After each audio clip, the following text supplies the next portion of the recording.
Hello दोस्तों, कैसे हैं आप। उम्मीद करती हूँ आप सभी बहुत अच्छे होंगे। चलिए जानते हैं अपनी आज की कहानी के बारे में।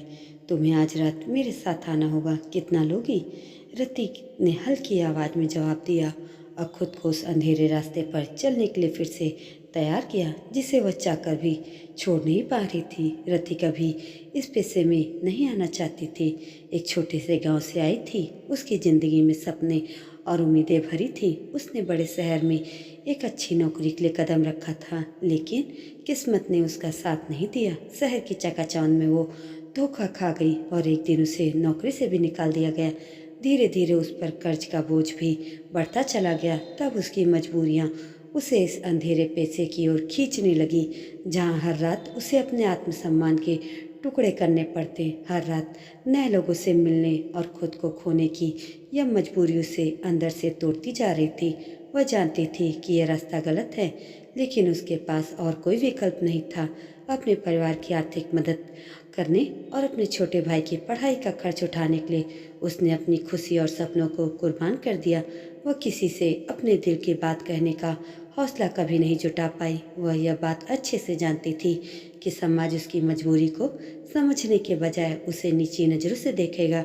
दिन में जहाँ वह एक साधारण लड़की बनकर जीने की कोशिश करती, वहीं रात होते ही उसे उस जिंदगी में लौटना पड़ता था जिससे वह नफरत करती थी।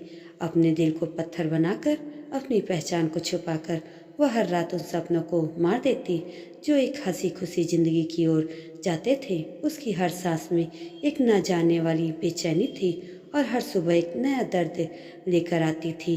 एक दिन उसकी सहेली नीरा ने उससे पूछा, रति, ये सब कब तक चलेगा। रति की आंखों में आंसू आ गए। उसने कहा, पता नहीं नीरा, शायद तब तक जब तक मेरे भाई की पढ़ाई पूरी नहीं हो जाती और मैं माँ बाप का कर्ज चुकता नहीं कर देती।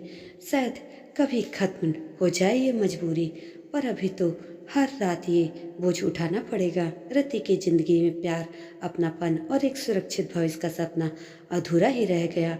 वो चाहती थी कि उसे भी एक ऐसा साथी मिले जो उसे समझे, उसकी दर्द भरी कहानी को सुने, लेकिन उसे भी एहसास था कि समाज उसे कभी इस नज़र से नहीं देखेगा। दोस्तों, इस कहानी में एक ऐसी लड़की की मजबूरियां छुपी हैं जिसकी ज़िंदगी उसकी परिस्थितियों और जिम्मेदारियों की बेड़ियों में जकड़ी है। हर इंसान की अपनी कहानी होती है और समाज को किसी के दर्द और मजबूरियों को समझकर उसका सम्मान करना सीखना चाहिए। हर चहकती हुई चीज़ के पीछे एक अनसुना दर्द हो सकता है जो किसी को मजबूर कर देता है कि वह ज़िंदगी के ऐसे अनचाहे राह पर चल चले जो उसने कभी चुना ही नहीं था। दोस्तों, ये कहानी आपको कैसी लगी कमेंट करके ज़रूर बताइएगा और ऐसी ही अन्य कहानी के लिए मेरे चैनल को भी सब्सक्राइब जरूर कर दीजिएगा। धन्यवाद।